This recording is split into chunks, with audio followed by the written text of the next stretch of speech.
Hi friends, welcome to AVN concepts. Friends, ఈ వీడియోలో SBI internet banking ద్వారా fixed deposit ఏ విధంగా చేయాలో చెప్పబోతున్నాను. ఓకేనా. దీనికోసం అయితే మీ యొక్క మొబైల్ ఫోన్లోని ఏదైనా బ్రౌజర్ని ఓపెన్ చేయండి.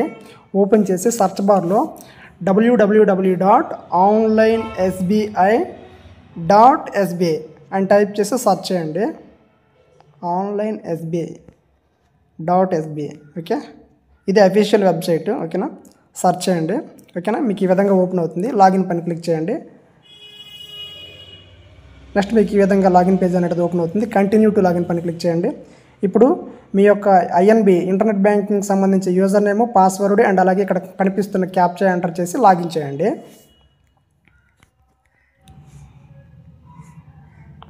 ఓకేనా, ఈ విధంగా ఎంటర్ చేసి లాగిన్ చేయండి. ఇప్పుడు మీ బ్యాంక్ అకౌంట్కి లింక్ అయ్యి ఉన్న మొబైల్ నెంబర్కి ఓటీపీ వస్తుంది. ఆ ఓటీపీ ఎంటర్ చేసి సబ్మిట్ చేయండి. Okay, submit. ఓకేనా, లాగిన్ అయితే అయిపోయింది. ఇక్కడ చూడండి, మీకు డిపాజిట్ అండ్ ఇన్వెస్ట్మెంట్ అని చెప్పేసి కనిపిస్తుంది. చూడండి, దీనిపైన క్లిక్ చేయండి. నెక్స్ట్ మీకు ఈ విధంగా ఓపెన్ అవుతుంది. అయితే ఇక్కడ డిపాజిట్ అని కనిపిస్తుంది కదా, దీనిపైన క్లిక్ చేయండి. క్లిక్ చేసినట్లయితే నెక్స్ట్ మళ్ళీ మీకు ఈ విధంగా ఓపెన్ అవుతుంది. ఫిక్స్డ్ డిపాజిట్ ఈటీడీఆర్, ఈఎస్టీడీఆర్ అని చెప్పేసి కనిపిస్తుంది. చూడండి, దీనిపైన క్లిక్ చేయండి. నెక్స్ట్ మనకి ఈ విధంగా పేజ్ అనేది ఓపెన్ అవుతుంది. అయితే చూడండి, మీకు జనరల్గా ఉండింది ఫిక్స్డ్ డిపాజిట్ అని చెప్పేసి ఉంటుంది. ఓకేనా, ఈటీడీఆర్, ఈఎస్టీడీఆర్ అని చెప్పేసి ఉంటుంది. ఓకేనా, మీరైతే అది ఆటోమేటిక్ సెలెక్ట్ అయిపోయి ఉంటుంది. ప్రొసీడ్ పైన క్లిక్ చేయండి. ప్రొసీడ్ పైన క్లిక్ చేసినట్లయితే మీరు అకౌంట్ అనేది సెలెక్ట్ చేసుకోండి. మీ అకౌంట్ అనేది ఇక్కడ చూపిస్తుంది. చూడండి, అకౌంట్ నెంబర్, సేవింగ్ అకౌంట్, అలా బ్రాంచ్ నేమ్ కూడా చూపిస్తుంది. అది సెలెక్ట్ చేసుకున్నాక ఇక్కడ అమౌంట్, మీరు ఎంతైతే అమౌంట్ ఫిక్స్డ్ డిపాజిట్ చేద్దాం అనుకుంటున్నారో ఆ అమౌంట్ అనేది ఎంటర్ చేయండి. నేను ఫర్ ఎగ్జాంపుల్ ఒక 1000 రూపీస్ అయితే ఎఫ్డీ చేద్దాం అనుకుంటున్నాను. జస్ట్ మీకు చూపించడం కోసం. ఓకేనా, 1000 రూపీస్ అయితే ఎంటర్ చేశాను. అయితే ఇక్కడ చూడండి, select the term deposit options అని చెప్పేసి ఉంటుంది. ఎస్టీడీఆర్ క్యూములేటివ్ అని ఉంటుంది. క్యూములేటివ్ అంటే ఏంటంటే మీకు మెచ్యూరిటీ అయిపోయాక ఇంట్రెస్ట్ అనేది క్రియేట్ అవుతుంది అకౌంట్కి.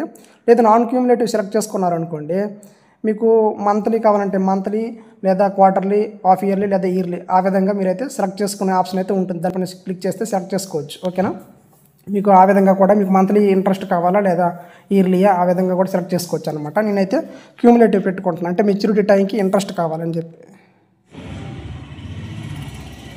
ఓకేనా, మీకు ఇక్కడ 10 year ఆఫ్ డిపాజిట్ అని చెప్పేసి కనిపిస్తుంది కదా. అయితే మీరు ఎన్ని డేస్కి, ఇది నేను 1000 అయితే ఎంటర్ చేశాను కదా, ఈ 1000 రూపీస్ అనేది ఎన్ని డేస్కి, లేదా ఎన్ని మంత్స్కి, లేదా ఎన్ని ఇయర్స్కి, అలా. ఓకేనా, మెచ్యూరిటీ డేట్ ఆ విధంగా వస్తుంది అనమాట. నేనైతే ఇది ఇయర్స్ పైన సెలెక్ట్ చేసుకుని నేను ఒక 1 year అయితే ఎంటర్ చేస్తున్నా. 1 year, మంత్స్ ఒక 3 months, డేస్ ఒక 15 days. ఓకేనా, ఈ విధంగా ఇచ్చాను. ఓకేనా, అదన్నమాట. నెక్స్ట్ ఇక్కడ please choose maturity instructions for your term deposit account అని చెప్పేసి ఉంటుంది. అయితే ఇక్కడ auto renew principal and interest. మీకు ఏంటంటే, మీకు సపోజ్ నేను ఇక్కడ ఇచ్చాను కదా 1 year 3 months 15 days ఇచ్చాను కదా, ఇది కంప్లీట్ అయిపోయినాక ఆటో రెన్యూ అయిపోతుంది. అంటే ఈ ప్రిన్సిపల్ అండ్ అలాగే ఇంట్రెస్ట్ ఏదైతే ఉంటుందో ఇది రెన్యూల్ అయిపోతుంది, ఇది కంటిన్యూషన్ అయిపోతుంది. లేదా నెక్స్ట్ మీకు సెకండ్ ఆప్షన్ వచ్చేసి auto renew principal and repay interest. అంటే ఓన్లీ మీ ప్రిన్సిపల్ అమౌంటే కంటిన్యూ అవుతుంది, మీకు ఇంట్రెస్ట్ అనేది పే అయ్యేటట్టు మీరు సెలెక్ట్ చేసుకోవచ్చు. మీకు ఆ ఇంట్రెస్ట్ ఏదైతే ఉందో అది మీ అకౌంట్ క్రియేట్ అయిపోతుంది, ప్రిన్సిపల్ అమౌంట్ మాత్రం మీకు అది కంటిన్యూ అయిపోతుంది. ఓకేనా, నెక్స్ట్ థర్డ్ ఆప్షన్ వచ్చేసి మనకి రీపే ప్రిన్సిపల్ అండ్ ఇంట్రెస్ట్ అని చెప్పేసి ఉంటుంది. అంటే మొత్తం మీకు ప్రిన్సిపల్ అమౌంట్ అండ్ అలాగే ఇంట్రెస్ట్ కూడా రెండు కూడా మీకు అకౌంట్ క్రియేట్ అయిపోవాలనుకుంటే థర్డ్ ఆప్షన్ సెలెక్ట్ చేసుకోవాల్సి ఉంటుంది. ఓకేనా, అది నేను థర్డ్ ఆప్షన్ పెట్టుకున్నా. నెక్స్ట్ ఇది I accept the terms and conditions అని చెప్పేసి ఉంటుంది. ఇది క్లిక్ చేయండి. ఓకేనా, ఇలా ఇలా క్లిక్ చేసిన తర్వాత ఇక్కడ సబ్మిట్ చేయండి. ఓకేనా, అయితే మీకు ఇక్కడ చూపిస్తుంది, చూడవచ్చు మీ అకౌంట్ నెంబరు, బ్రాంచ్, అలాగే మీరు అమౌంట్ ఎంతైతే ఎఫ్డీ చేశారో అది, టైప్ ఆఫ్ డిపాజిట్ ఈఎస్టీడీఆర్ అని చెప్పేసి ఉంటుంది. అలాగే 10 year 1 year 3 months 15 days ఇచ్చాను కదా. Okay, mode of operation single, interest rate type fixed deposit, rate of interest 6.8% అనేది చూపిస్తుంది. మెచ్యూరిటీకి నాకు 1091 వస్తుంది. అంటే ఇప్పుడు 1 year 3 months and 15 days ఏదైతే సెలెక్ట్ చేసుకున్నానో దీనికి కానీ నాకు జస్ట్ 91 రూపీసే వస్తుంది. ఎందుకంటే మనం పెట్టింది తక్కువ కదా. మీకు ఎక్కువ అమౌంట్ ఎంటర్ చేస్తే ల్యాక్స్లో చేస్తే మట్టుకు ఎక్కువ చూపిస్తుంది అన్నమాట. ఓకేనా, నేను జస్ట్ చేసింది 1000 కాబట్టి జస్ట్ మీకు చూపించడం కోసం అని చెప్పేసి నేను ఈ విధంగా 1000 అనేది ఎఫ్డి చేశాను. ఓకేనా. Next only okay maturity date 1/5/2026కి అయితే మెచ్యూరిటీ అయిపోతుంది. Okay. Selected maturity instruction details repay principal and interest. ఓకేనా. అలజంగి రామకృష్ణ. ఓకేనా. నెక్స్ట్ ఇక్కడ వచ్చేసి please select below option to map to this FD. Map debit account nominee, register a new nominee, I do not want to map a nominee. మీరు ఒకవేళ nominee ఇవ్వాలనుకోండి friends, అప్పుడు మీరు ఇక్కడ nominee map debit account nominee అని చెప్పేసి option ఉంటుంది. మీరు నామినీ కూడా ఇవ్వచ్చు. చూడండి మీకు చూపిస్తా. మ్యాప్ డెబిట్ అకౌంట్ నామినీ అంటే ఆల్రెడీ అకౌంట్లో అప్పుడు అకౌంట్ ఓపెన్ చేసినప్పుడు బ్యాంక్ అకౌంట్ ఓపెన్ చేసినప్పుడు ఏ నామినీ అయితే ఉన్నారో ఆ నామినీ అనేది ఆటోమేటిక్గా సెలెక్ట్ అయిపోతుంది. లేదు మీరు కొత్తగా ఇవ్వాలనుకుంటే రిజిస్టర్ ఏ న్యూ నామినీ అని చెప్పేసి ఉంటుంది. I do not want to map a nominee అని చెప్పేసి ఆప్షన్ కూడా ఉంటుంది. ఇక్కడ నేను ఇక్కడ ఏమి ఇచ్చా, ఓకే మా నాన్నగారిది ఇచ్చా. ఓకే కన్ఫర్మ్ చేస్తున్నా.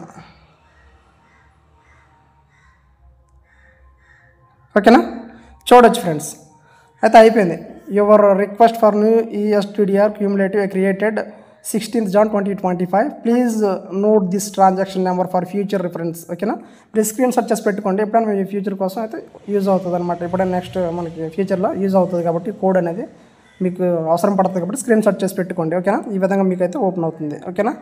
అది ఫ్రెండ్స్, వీడియో నచ్చిందా? వీడియో నచ్చితే లైక్ చేయండి, మీ ఫ్రెండ్స్ అంతా కూడా షేర్ చేయండి. అలాగే ఇలాంటి మరిన్ని లేటెస్ట్ అప్డేట్స్ నోటిఫికేషన్ పొందడానికి నాకు ఛానల్ సబ్స్క్రైబ్ చేసుకుని అక్కడ ఉన్నటువంటి బెల్ సింబల్ పైన క్లిక్ చేసి ఆల్ నోటిఫికేషన్స్ యాక్టివేట్ చేసుకోండి ఫ్రెండ్స్. అప్పుడు మాత్రం నేను అప్లోడ్ చేసే ప్రతి వీడియో కూడా మీకు నోటిఫికేషన్ రూపంలో వస్తుంది అన్నమాట. Thank you for watching.